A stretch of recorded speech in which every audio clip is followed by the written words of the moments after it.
Good morning, everyone. Welcome. This is Angela Coulter, your consciousness transformation and ascension guide, originator of Trinity Energy Progression, bringing you this week's Living the Shift. So, I've talked about darkness and the shadow before, and I believe it's going to come up more versus less in the near term for all of us. Because one of the biggest things that is so important for us to look at is the acceptance, the embracing, and gratitude for the shadow and the darkness as we've created it. So part of it has to do with this understanding that we've created all of it, right? And in separation, in the idea of separation, which would be creating an illusion of the me and not me as divine consciousness, right? We say, there's a darkness because there's a separation, right? As soon as we put that separation in, we create that depth and that exclusion. And so we've just done that to such a really beautifully deep degree here. And we love it and we hate to love it and we hate to admit that we love it and we love to hate it.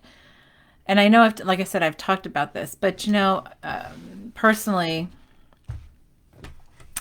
I've had a great experience come up around it. And I think, of course, what is this, June, in in October, not to do the free promo or anything, but I am. So on Ascended World, where Sarah Sieg-Avagnoni and I are doing the Adventures in Wonderland program, which is 7 modules, 7 powerful courses to clear out all these, and shift all of these things that we hold in our limitation that prevent us from really getting to that remembrance of divine consciousness and what we call enlightenment and stuff like that.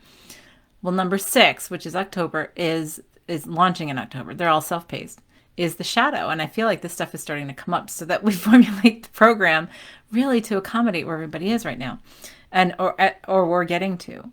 And so we talk about the shadow, we talk about the darkness. We say, even in consciousness and the spirituality, we say, yeah, okay, yeah, it's part of us.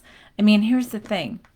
We want to embrace the light. And again, I've said this many times. We talk about embracing the light and being the light and all this kind of stuff. But we never talk about, oh, I'm embracing the dark. I'm being the dark. I'm being the lighthouse of the darkness or the shadow, But in being the light, what do? We create the shadow, because what's behind the shadow, what's behind separation in the light, but the shadow behind it, to see it in its depth. So if we look at it from that perspective, then we realize its importance in clearing out all of our judgment, which is part of the shadow too. Excuse my yawn. We're clearing out the judgment to be able to see the shadow for what it is. And I've had a personal experience of that this week, where it was the ego's compulsion to want to jump and attack and be hurt and angry and all stuff like that in a situation. And instead, guidance was, see this for what it is. See it for the gift that you're being given, or you're giving yourself, right? Which at first, there was so much fighting inside of me, right? So much fighting of, no, I want to be hurt, I want to be angry, and this is wrong, and this is like I can't even go through all of it. It was, and then at the same time, I would cycle back around to look at the bigger picture, see it from the bigger picture. And I could so easily see it. So I'm so thankful and in gratitude that I've done the work that's allowed me to focus on, to allow the bigger picture, even when I'm allowing my presence with the ego. So here's the thing. I didn't deny it. I did not deny the ego for getting angry or having pain. And it still comes and goes. But the thing is, in sitting present with it, I had to ask myself, what is this from? Like, what is this pain? What is the anger? What is really the anger about? And it was actually funny that when I started to look at that within me, because then instead of projecting it onto someone else, I was looking at it within myself, and it was, it took a completely different direction. When I was able to say, okay, well, I'm looking at something that's very deep in the shadows, and it hurts. And when I look at it in another person reflected back to me, instead of getting angry at that or judging it, when I look at it within myself, then what is it telling me as a message? Which is, of course, perfect because today, July 1st, we are on the Adventures in Wonderland starting this month. Course that we're launching is Guidance and Hidden Messages. And I believe the first one, the first one that we cover after the basics is triggers. And triggers really have to do with the ego. And the ego really has to do with our darkness and our shadow and our judgment and our fears and anxieties. And they are the number one top top message that we give ourselves and we provide for ourselves. And we ignore them because we've gotten so lost in them that we allow the ego to really take over, to project, to send out. And you know what? If I had done that, I would probably be in a very different place today than I am,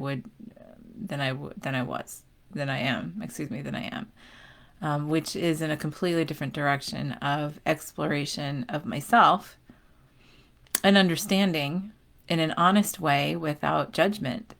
And I have the whole situation to thank for it.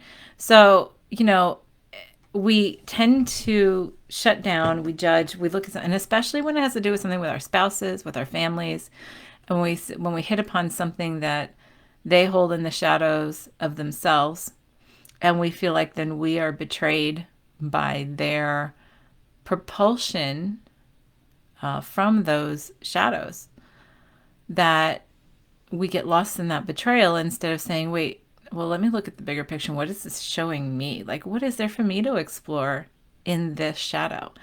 Because if it wasn't part of me, it wouldn't be reflecting back to me. And we've lost that ability to see that within ourselves. We want to just shut it down because we judge it so deeply. So what it can do when we stop judging it so deeply and we say, okay, and like I said, I'm so grateful that that expanded consciousness was just going, yeah, you know what? Take a breath, sit with this, and don't act. Don't react. Just be in it. And when I allowed it to, come through, when I allowed it to shape the bigger picture, and it explained a lot of things, then I was able to put even that aside and say, let me look at something else that's underneath there, that's a part of my own shadow that I didn't even know was there. So powerful and so transformative. So when we get into situations where we feel like we are being betrayed, we've been hurt, we've been wronged, because when we say we're wronged, that's a judgment on that there is good and, right and wrong and good and bad, versus this is all perfect for what it is. It's, we get lost in the judging, right? So when we start saying it's perfect for what it is, then we can ask, so what is it perfect to show me? What is it perfect to show me? And I will say, I know that, and I'm not doing this to specifically plug the program that Sarah and I are doing on Ascended World with these courses, but we've been creating them and taking them as participants simultaneously. For the past year and a half, we've been doing what we call deep dive weekends every quarter. We just did our first one with others besides our little group that has been doing them in person. And of course, just did that a couple of weeks ago too in Dallas, Texas. And so I could see this was such a culmination of such deep, deep stuff that I was not even looking at within myself. So yes, was it uncomfortable? Absolutely. People shy away from this stuff like the plague because they're like, oh, no, this is too devastating. But it's only devastating if we let it. And the ego is the one who judges it as devastating. It's a matter of allowing ourselves to be in a better place of of consciousness to say, okay, ego, I'm going to let you be devastated. I'm going to let you be angry. But I'm also going to have this part of me turned on, this expanded consciousness that can see it. So we've been doing such deep dives for a year and a half and doing these programs now since February, that it's like it's been just constantly pulling stuff up, because the first course that we put out there was forgiveness as our pilot course, which again gets repeated, sort of a tweak of it, next month in launching.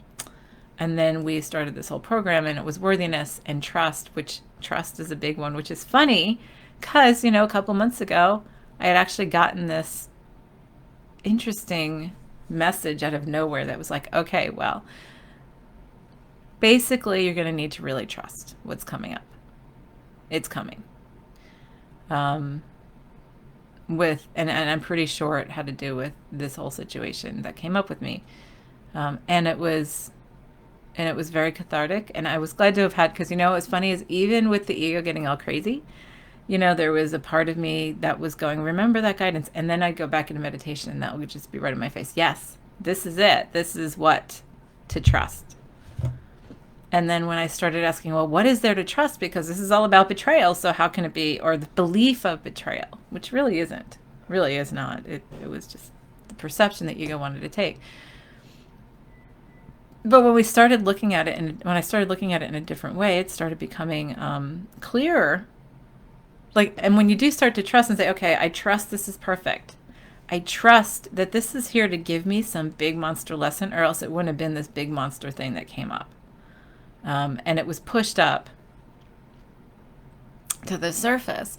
And though I couldn't say that I was grateful for it at first,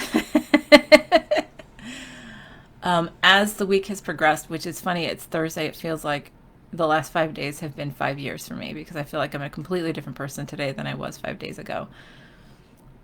And that's how it goes with our shifting. So we can be chugging away at these things, and we don't realize, we talk about, so for example, the worthiness course, we do 28 different modules, on different topics having to do with worthiness. I'm worthy to be me. I'm worthy to be powerful. I'm worthy to, trust my guidance. I'm worthy to be successful. There were 28 different modules on that, on every day, right? And there's a clearing on those in every module. So, and yes, it's self-paced. You could do them every day, but most of us is on the participant side of not. And because it takes a while to let that stuff come up. Okay, well, think about that. 28 deep modules, 28 deep elements that we're often not even aware of being holding in our consciousness, right? So that alone brings up a glut, right? In February, we did that pilot program on forgiveness. 28 days of forgiveness, 28 days of forgiving and apologizing for and coming into not only that, but gratitude, embracing completion, all that kind of stuff, and love for the stuff that we've judged, which is a deep part of our shadow. See, and it's all interrelated, which is why we're doing this, that whole program with the 7 different courses. So that brought up the first glut, that was just, and it just hits on it every day on a different element, every element on a different topic, a different part, different facet of all of this judgment that we hold. Same thing with the worthiness. So then we're creating these programs, right? And Sarah and I have both been going through this, but we're creating these programs, and then we go and take them on the participant side to be participants as well with our students. And more has come up. And so this was a culmination from the shadow side of all of that, of pushing on the forgiveness, pushing on the worthiness, and pushing on the trust. Because I don't think 2 months ago I would have been able, even in the state of consciousness I know I've been in, I don't know that I would have been able to trust even through this week in the way that I was allowing. And I'm so grateful for that. But part of it has to do with that ability. When I say, forgiveness and letting go of our judgment, right? So judgment is a part of our shadow. Judgment is part of separation and exclusion, because judgment says there's a right and a wrong, right? It judges something as light or dark. And we don't realize how much we are triggered and propelled um, a, away from stuff or to stuff because we believe it's forbidden. We believe it makes us a bad person. We believe that, you know, all kinds of stuff about ourselves because we hold that judgment of what we believe is right and wrong or good and bad or what culture has taught us is right or wrong or good and bad. But the thing is, if you ask 20 different people what's right and what's wrong, you're going to get 20 different answers because it's all through this filter of individual perception, which is through the ego. And that's the ego's job. Is the ego's job is the identification of identity and separation and exclusion and all of the energies that go around with that. So all the energies that go around with that is fear, anger, blame, judgment, shame, doubt, sorrow, pain, all of it. And so I kept that in mind in hitting upon this whole experience that I had this past week. And it was okay. And you know, like the two things for me had to do with seeing it from the ego's perspective and not pushing through it because my historical effort has been to push through stuff. I mean, that's been the experience of my life because I had a lot of stuff, you know, challenging stuff through my life. And so I would just push myself through it. That was like a mark of strength to me, right? A mark of power. And back in December, when we did one of our deep dive weekends, I came to that place of saying, oh, you know what? Nope. Guidance came and said, yeah, stop pushing through and be present with everything. And that's been a reconditioning for myself. Again, really glad that happened because all of this has been a leapfrog to now because I have been consciously stopping myself since December. So this is 6 months. For anything that I feel like even a little tiny bit I want to push through, I stop and breathe and sit in it in presence. And that's including some of the darkest emotions of the ego and judgments, judgments of myself, judgments of others, feelings of blame, shame, anger, guilt, doubt, sorrow, pain. And, you know, and you might say, oh, that's terrible. And it's like, no, it's not. It actually is what we created this set of dimensions and density to do, to explore and to experience and to create from.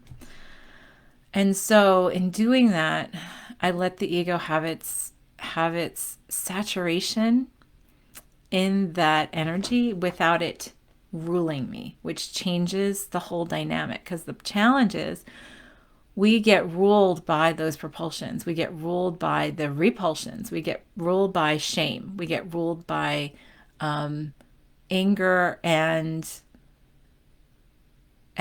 judgment and blame and all that kind of stuff.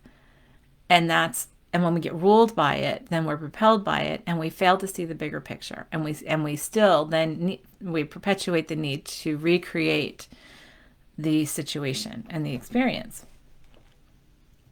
So when we do that, it's when we start to be able to let the ego have its day and say, okay, fine, you know what? Have a good day. Have a good time with this. Sit in it, you know, saturate yourself in it. Allow it and trust it. And at the same time, though, allow expanded consciousness. Allow your expanded consciousness to wrap its arms around you and say, yep, that's what we created this shadow for.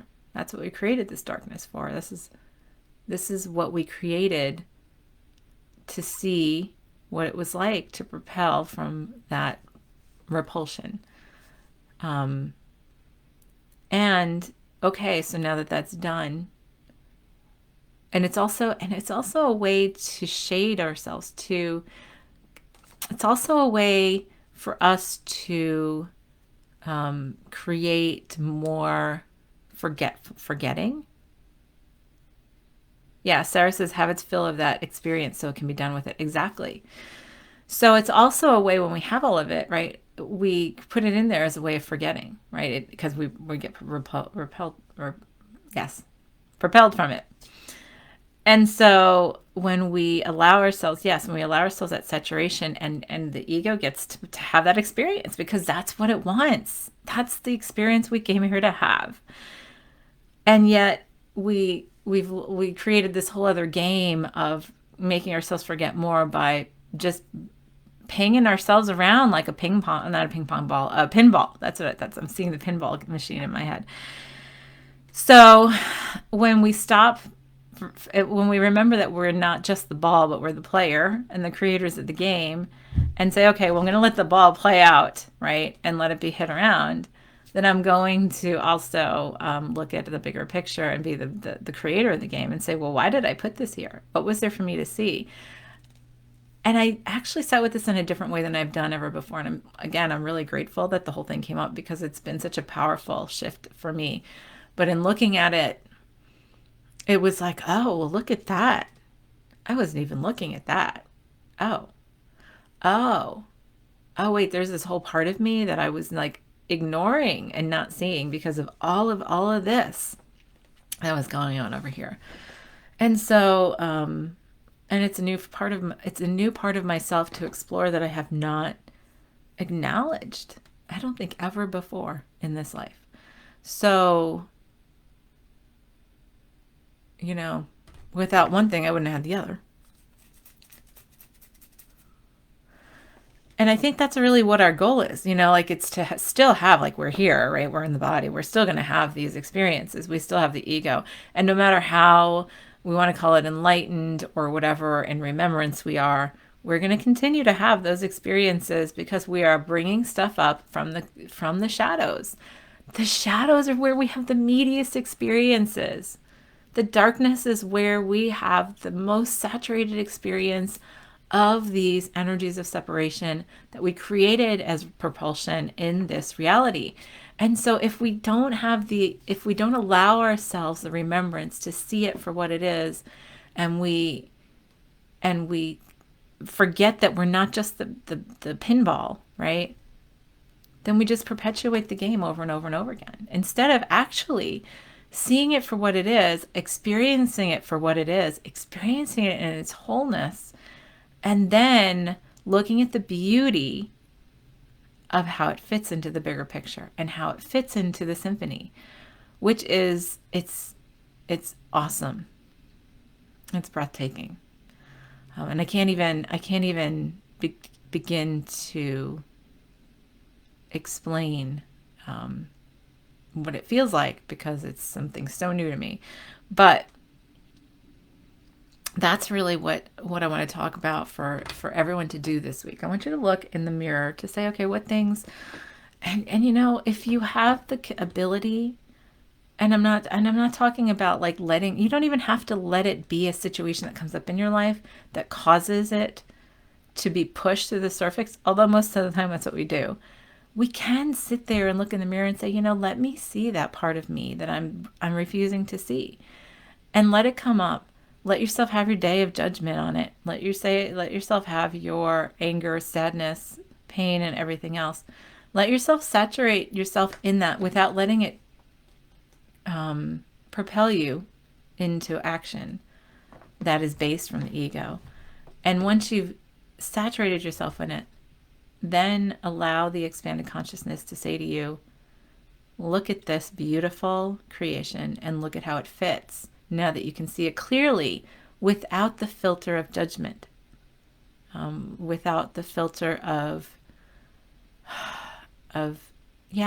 judgment, because I want to say other words, but they're all just judgment.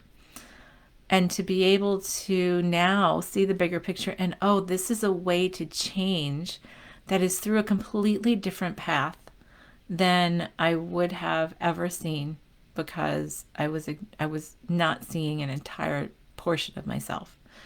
So, sit with that and see if you have something in your life that keeps on coming up that is just still pulling at a part of you that brings up some, very deeply judgmental parts of yourself about others, or, about others, which is always about yourself anyway. And as uncomfortable as it is, be comfortable in that discomfort. And, and now I'm actually in this place of, make me uncomfortable. Make me uncomfortable. I'm cool with it. I'm ready to be letting it all come up. And there's no fear. There's no, it's not even, what's the word I want to say? It's not even a rebellion. It's, like not saying, all right, yeah, in your face, bring it on. It's just like, you know what? Make me uncomfortable. I'm okay with that. I'm okay with sitting with it because, quite honestly, the beauty of the creation of that discomfort is me, is what I've created. And so when I do that and I see it as the beautiful thing it is and have gratitude and everything else, it sort of it doesn't lose its power, but it loses its power to control me and control my actions from it.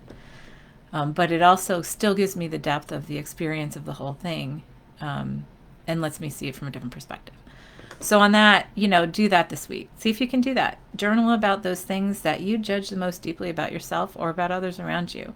And you know what? It might take you down a path. Let it follow the rabbit hole. Follow the rabbit hole and let yourself see it. See where it takes you, because you might be surprised, and it might be the way that you finally find, your core, the core of your divinity that you might have forgotten hidden in the shadows. That's most likely where we all have it hidden, because that's what we did when we came here. So a very liberating thing to consider. Have a great week. Thank you for joining me. This is Angela Coulter signing off with this week's Living the Shift. Bye.